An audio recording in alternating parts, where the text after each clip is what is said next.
Glória a Deus. Em pé como estamos, eu queria convidar vocês para ler um versículo, 2 versículos, que está escrito em Romanos.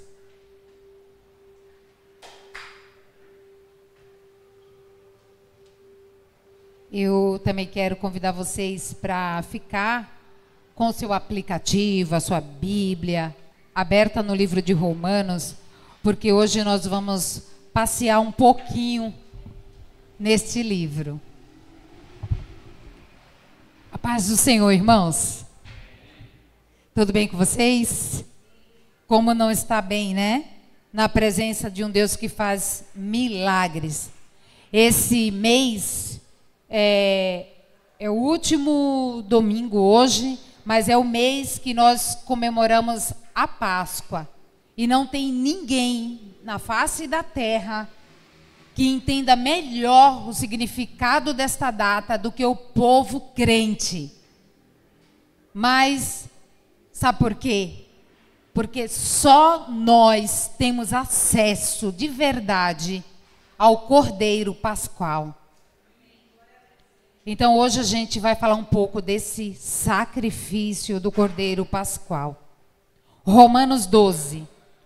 Rogo-vos, pois, irmãos, pela compaixão de Deus, que apresenteis os vossos corpos em sacrifício vivo, santo e agradável a Deus, que é o vosso culto racional. E não vos conformeis com este mundo, mas transformai-vos pela renovação do vosso entendimento, para que experimenteis qual seja a boa, agradável e perfeita vontade de Deus. Eu quero aproveitar e fazer uma oração. Senhor, nós somos gratos a Ti por este momento tão especial e nós queremos chamar a Tua atenção para nós neste momento. Eu te peço, Senhor, que eu diminua e que o Senhor apareça, que traga, Senhor, uma palavra para o coração de cada um que aqui entrou, que está gerando uma expectativa, precisa ouvir a Tua voz, mas eu, Senhor, eu não tenho nada, eu não tenho nenhuma palavra sábia, eu não tenho nada que possa solucionar ou responder às questões do Teu povo, mas Tu, que és onisciente, que és tudo em todos, Tu sabe qual a necessidade de cada um. Então eu conto com a Tua misericórdia para que minhas palavras sejam assertivas, que eu não fale de achismo, que eu não fale os meus pensamentos, mas que eu fale aquilo que o Senhor quer nos dar a conhecer. Em nome de Jesus. Podeis sentar. Irmãos, sempre no teatro, mesmo no teatro secular, a gente costuma a falar que a gente nunca se acostuma com o palco, com uma apresentação. Porque no momento que a gente começa a se acostumar, achar que está tudo certo e que vai ser ótimo, maravilhoso, é ali que a gente cai, é ali que a gente erra, é ali que esquece o texto. E eu trouxe isso do teatro secular para a nossa função na igreja, com o teatro evangélico, e sempre a gente trouxe isso, né? Sempre falamos sobre isso, dessa responsabilidade. O meu filho já citou alguma coisa aqui sobre isso, de a gente não se acostumar com essa oportunidade, e toda vez que temos que falar, a gente tem que ter consciência do tamanho da responsabilidade. Então é como se fosse a primeira vez. Pode não parecer, mas as minhas mãos estão bem suadas aqui, viu? Então dá uma alegria nas pernas, dá borboleta no estômago, mas isso é bom. Sabe por que é bom? Porque neste momento, com toda essa reação, eu estou reconhecendo que eu não sou capaz de dar para você o que você precisa, mas tem um entre nós que é capaz. E ele já chegou. Então, se eu vou pedir para vocês, como sempre eu peço, que vocês entrem comigo nessa mensagem, participem, dê sinal de que você está ouvindo alguma coisa, que está surtindo efeito. Então, Paulo aqui escreve: rogo-vos, pois, irmãos, pela compaixão de Deus, que apresenteis os vossos corpos em sacrifício vivo, santo e agradável a Deus, que é o vosso culto racional. O propósito hoje é sacrifício vivo. O que é o sacrifício? Bom, antes de Jesus, vou fazer um breve resumo, porque pode ter alguém que não saiba. Antes de Jesus, para que o ser humano se ligasse a Deus, para que tivesse perdão dos seus pecados, ele fazia o sacrifício de um animal. Ele derramava o sangue do animal, porque só assim ele poderia se conectar com Deus. Ele transferia simbolicamente o pecado dele para aquele animal. Só que depois que o tempo passou, que Jesus veio, ele fez o sacrifício completo, que isso agora não é mais necessário. É claro, a gente sabe que tem alguma religião por aí que ainda se perdeu no tempo e continua sacrificando animal, mas isso já não é mais necessário, porque o sacrifício vivo, que bastou, que foi suficiente, que não precisa mais repetir, é o próprio Cristo. E nós vamos caminhar um pouquinho no livro de Romanos, como eu falei para vocês, e eu queria que vocês abrissem comigo, e vou usar aqui o texto do meu filho, Romanos 3:23, e não leia agora, fazer igual o meu filho fala,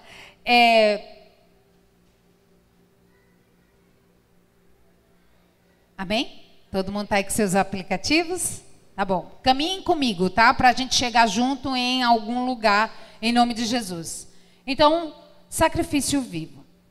O livro de Romanos, ele se divide basicamente em duas partes. Até o capítulo 10, ele vem falando de seus direitos como filho.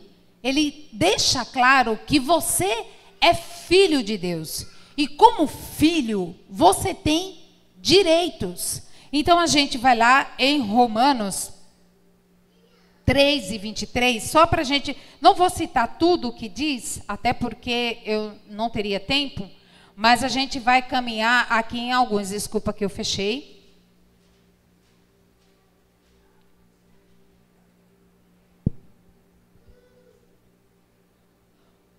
Romanos 3:23.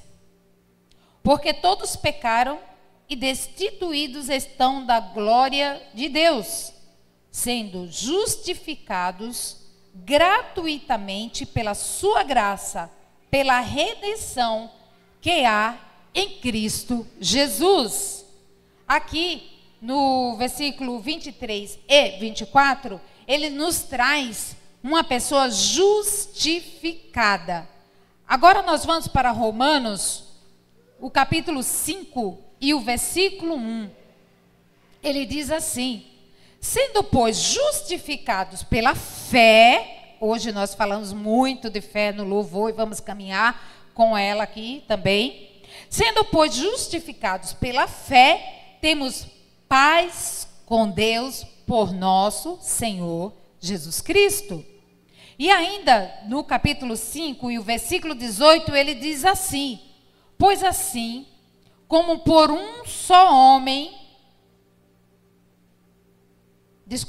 pois assim, como por uma só ofensa veio o juízo sobre todos os homens para condenação, assim também por um só ato de justiça veio a graça para todos os homens para justificação da vida. Então, até aqui, nós aprendemos como filho que nós fomos justificados por Cristo, que nós temos paz com Deus e que nós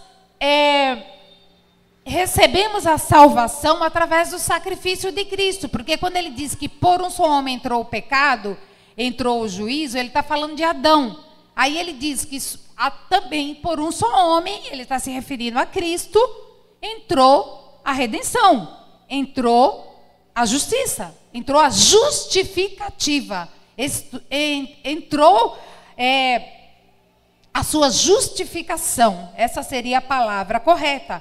Agora, Romanos 6. Só seguir mais um pouquinho aí, você está em Romanos 6, no versículo 23. Ele deixa claro que o salário do pecado é a morte, mas o dom gratuito de Deus é a vida eterna. Porque o salário do pecado é a morte, mas o dom gratuito de Deus é a vida eterna. E novamente, por nosso Senhor Jesus Cristo. Então, tudo que nós temos é por causa dele. E nós vamos ainda para Romanos 8. Ele diz: porquanto agora nenhuma condenação há para os que estão em Cristo Jesus, que não anda segundo a carne, mas segundo o Espírito. Então, como filho amado do Pai, você é justificado, você tem paz com Deus, você tem vida eterna, nada mais te condena. Glória seja dada ao nome de Jesus. Mas não para por aí. Nós vamos lá para o capítulo 11. E estava muito bom, né? Basicamente, Paulo aqui nos trata como filhinhos mimados do papai do céu, né? A gente lê a carta de Romanos, eu aconselho vocês a lerem toda a carta aos Romanos. Ele fala assim: olha, você é filho, olha, nem nada mais te condena, não carrega mais culpa não, Jesus já pagou o preço, agora você já tem paz, não vive em guerra, não fica aflito, você tem paz com Deus, você tem canal direto, você é filhinho, você é filho amado, você foi justificado. E ele vem te tratando e a gente vai ficando bem confortável. Mas quando chega no capítulo 11, ele começa a dizer algumas coisas que não fica tão confortável assim. Ele diz o seguinte: olha, sabe a oliveira verdadeira? E ele está falando de Israel. Ele compara o povo de Israel. Todo mundo sabe aqui que nós servimos ao mesmo Deus, que é o Deus de Israel, amém? Dúvidas? Não? Tá, é o mesmo Deus. Ele fala assim: olha, a oliveira verdadeira, Israel, ela foi poldada. Todo mundo sabe que é uma polda? Sim, amém? Tá. Ele fala assim: olha, tinha alguns galhos que não estavam dando fruto. Então, foi lá e cortou aquele galho. E no lugar daquele galho, o Senhor colocou você. Você foi enxertado. Então vamos lá. Romanos 11.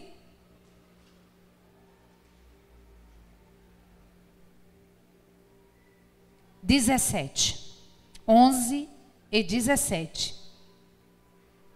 E se algum dos ramos foram quebrados, e tu, sendo zambujeiro, foste enxertado em lugar deles, e feitos participante da raiz e da seiva da oliveira, não te glories contra os ramos. E se contra eles te gloriares, não és tu que sustenta a raiz, mas a raiz a ti. Dirás, pois, os ramos foram quebrados para que eu fosse enxertado. Está bem. Pela sua incredulidade foram quebrados, e tu estás em pé, pela fé, novamente. Então, não te ensoberbeças, mas teme. Sabe o que ele está dizendo aqui? Ele está dizendo o seguinte, ele está fazendo uma comparação. Paulo é o apóstolo chamado por Deus para pregar aos gentios, pessoas que não são judeus, né? Ele fala assim, olha, você é um jambuzeiro bravo.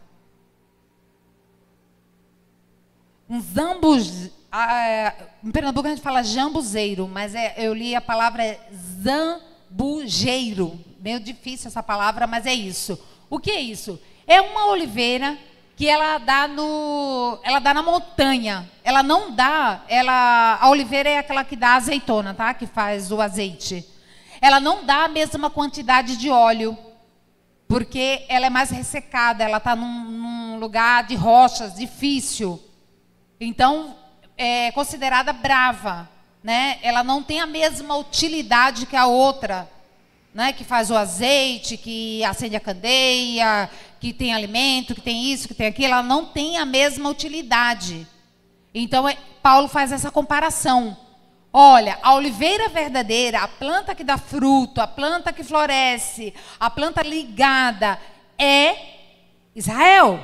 Mas você, um zambuzeiro bravo, uma oliveira sem azeite, foi enxertado através do sacrifício de Cristo. O que foi que aconteceu? Houve uma poda e ali você foi colocado. Para quem não entendeu a palavra enxerto, imagina que alguém que sofreu um acidente e teve o rosto dilacerado. Para não ficar daquele jeito, o que é que o médico faz? Vamos fazer o tratamento. Ele tira carne de uma outra parte do corpo e coloca ali. E vai cuidando, e vai tratando, e passa remédio, e vai tomar antibiótico, e trata, e faz a cirurgia, e volta no médico, e vai tratando, e vai melhorando, e vai fazendo plástica, até que aquela pele se pareça que sempre esteve ali. Dá para entender isso? Foi o que aconteceu com a gente, amadas. Nós não tínhamos direitos. Irmãos, nós não tínhamos direito. Nós não tínhamos acesso. Mas por causa de alguns galhos que não deram frutos, que não aceitaram Jesus como seu Salvador, não entenderam o mistério do Messias, não entenderam a profecia, rejeitaram o Messias, por causa dele foi cortado os galhos, e agora eu e você fomos enxertados na oliveira, e agora nós podemos receber da seiva, e agora nós poderemos ter vida, e agora sim nenhuma condenação há para quem está em Cristo Jesus. Aleluia! Não é porque eu sou perfeita, não é porque eu sou melhor do que ninguém, não é porque eu sou melhor do que o católico, do que o espírita, do que, sei lá, o macumbeiro. Não, não é por isso não. É porque eu fui enxertada na oliveira verdadeira. Aleluia! Louvado seja o nome de Jesus. E tendo dito isso, nós vamos falar que nos tornamos filhos, filhos amados do Pai. Como filho, nós temos direitos, nós vimos, né? Somos mimados, mas não é só direitos. Como filhos, nós temos deveres. E Paulo começa a transição de falar dos direitos e dos deveres, falando toda essa história da oliveira, para que ficasse muito claro qual é o nosso dever. E a gente volta aqui para Romanos 12, que ele diz assim: rogo-vos, pois, irmãos, por causa disso, de tudo isso que eu disse para vocês, eu rogo, eu clamo, eu peço pelo amor de Deus, que apresentei os vossos corpos em sacrifício vivo, santo e agradável a Deus, que é o vosso culto racional. Tem culto com raciocínio aí, amados? O teu culto é pensado? Você pensou no seu culto? Ou você fez por força de osmose? Ou você falou aleluia por mania, por costume cristão? Ou você veio aqui e levantou a mão porque é bonito, porque faz parte dessa comunidade? O teu culto tem que ser pensado, tem que ser com raciocínio. Pensa aí, você não tinha direito, mas alguém pagou o preço, alguém te chamou de filho, disse: vem para cá, filho amado, eu te escolhi. Aleluia. Louvado seja o nome de Jesus. E pensando aqui nos deveres, eu vou falar só um pouquinho sobre sacrifício. Antes de entrar totalmente, eu não vou pedir para vocês abrir, mas eu vou só citar que o sacrifício dos animais está no Antigo Testamento, lá em Levítico 1:3, quem quiser pode ler. Hebreus 9:23, agora pulando para o Novo Testamento, ele diz assim que sem derramamento de sangue não há remissão de pecados. Então essa consciência tinha desde a lei, né? Porque Levítico é dos primeiros livros, faz parte do Pentateuco, dos primeiros Gênesis, Êxodo, Levítico, terceiro livro da Bíblia. E está ali as leis de Moisés dizendo que para a remissão do pecado tinha que ter sacrifício. E o sacrifício que eles entendiam, que eles conheciam, que eles receberam a ordenança, era o sacrifício dos animais. Mas por que fez isso? Porque estava apontando para Cristo que viria. Eles não sabiam que Cristo ia vir. Apesar das profecias que veio depois disso, dizendo que vinha o Messias, que vinha o Messias, que vinha o Messias, eles não entenderam qual era o papel do Messias. Mas o sacrifício está lá, desde Levítico, mostrando como que o homem ia se religar a Deus depois de tanto erro. Então, em Hebreus, que já é no Novo Testamento, já a carta aos Hebreus, diz assim, que sem derramamento de sangue não há remissão de pecados. Agora, em Romanos 6:23, que nós lemos, ele diz: o salário do pecado é a morte. Em Gálatas 2:20, também no Novo Testamento, a carta aos Gálatas diz assim. Vou abrir aqui em Gálatas, tá? É o próximo livro, quem quiser. Depois de Romanos tem Coríntios, depois de Coríntios vem Gálatas. Gálatas 2:20.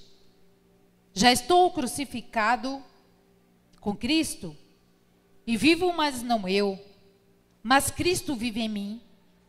E a vida que agora vivo na carne, vivo na fé, novamente, do Filho de Deus, o qual me amou e se entregou a si mesmo por mim.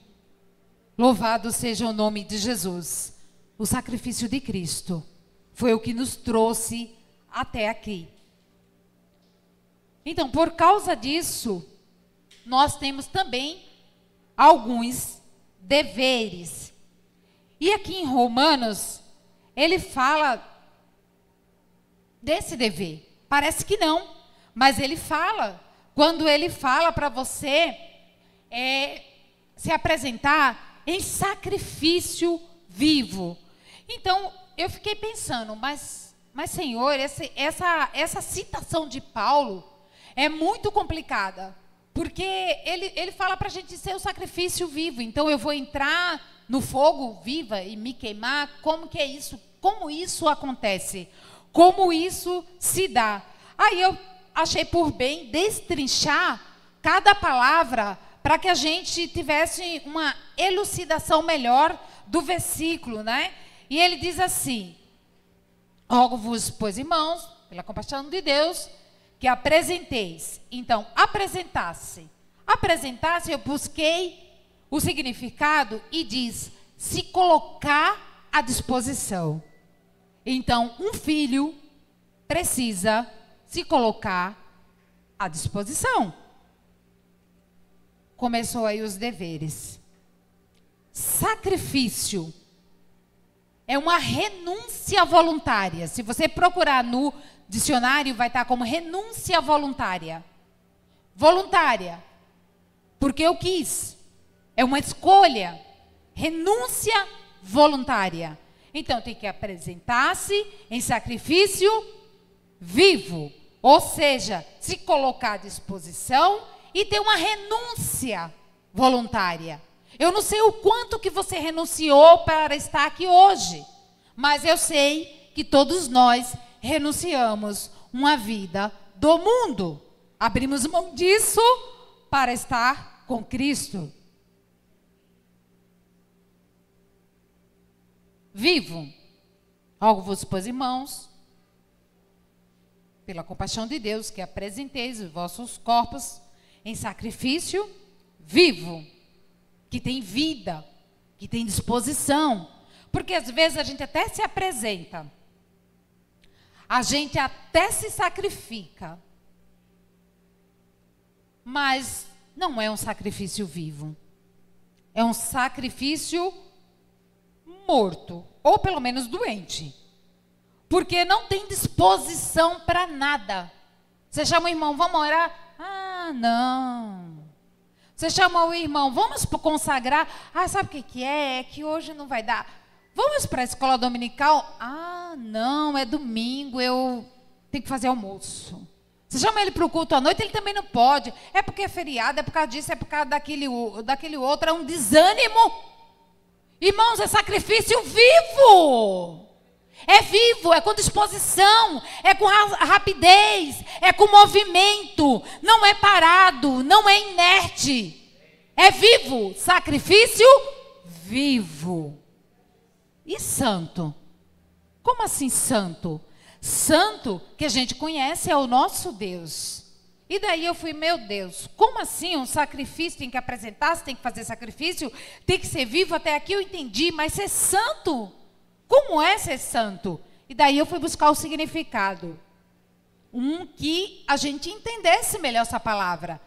E o significado está como modelo de conduta, exemplo. Então, seja um exemplo, seja um modelo de conduta. Então, tem que se apresentar, tem que ser em sacrifício, o sacrifício tem que ser vivo, tem que ser santo, tem que ser modelo de conduta. E a pergunta é, até quando nós estamos sendo modelo de conduta? Até onde nós somos modelo de conduta? Até onde estamos dispostos a ser um modelo de conduta? E agradável. Porque como se não bastasse se apresentar, tem que ser em sacrifício, tem que ser sacrifício vivo, tem que ser santo, ser um exemplo de conduta e tem que ser agradável. Não pode ser de qualquer jeito. Tem que ser agradável. Aí lá fui eu ver de novo, ser agradável. Que causa prazer, ou seja, alegria. Capaz de satisfazer. Sabe quando você abre mão dos seus achismos, do seu querer, do seu ego para alcançar alguém? Você está sendo um sacrifício vivo. Você está sendo um exemplo de conduta. Esses são os deveres de um filho citado nesse texto. E ainda no versículo 2 de Romanos 12, o mesmo capítulo que nós lemos, ele diz, e não vos conformeis com este mundo. Ou seja, não tome a forma, não fique parecido com ele. Se conformar é entrar, sabe forma de bolo? A gente faz o bolo, se a forma for redonda, o bolo não fica quadrado, ele fica redondo. Se for quadrada, não é? A mesma coisa a forma de telha. Ela vai ficar no formato que for a forma. E a Bíblia está dizendo o que para a gente? Não pegue o formato do mundo. Não entre nessa forma. Essa forma não te pertence. Você é cidadão dos céus. A sua forma é outra. O seu formato é outro. Se você já foi enxertado na oliveira, você vai receber a seiva. E você vai pegando o formato dessa oliveira.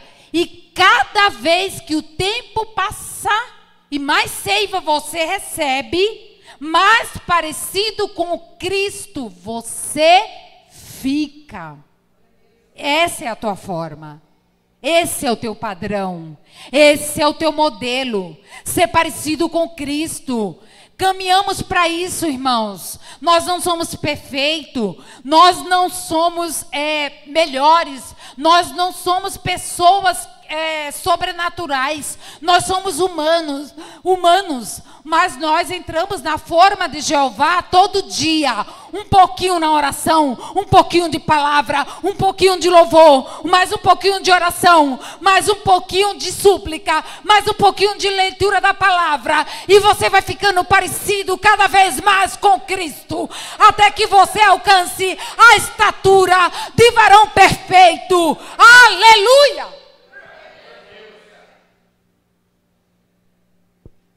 Louvado seja o nome de Jesus.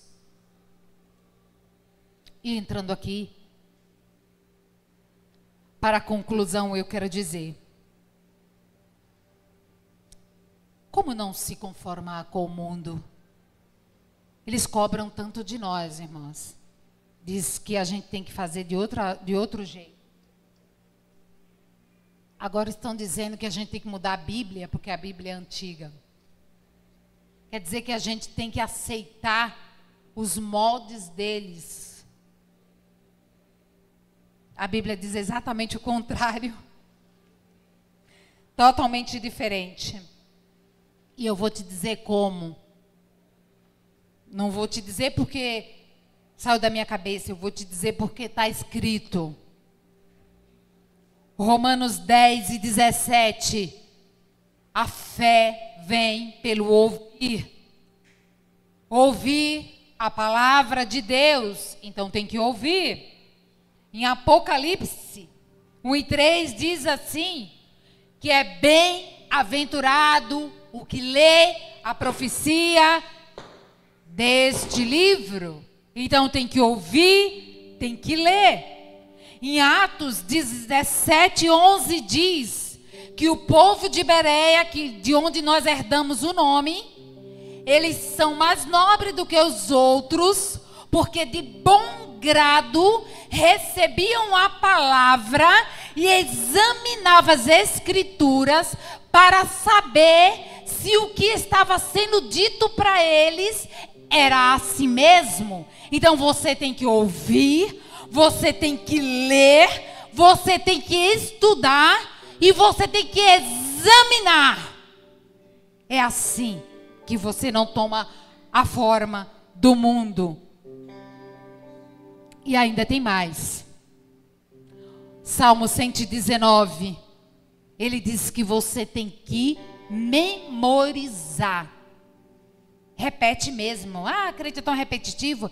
Repete, continua repetindo. É para memorizar. É para memorizar. Ele diz assim: como purificará o homem o seu caminho?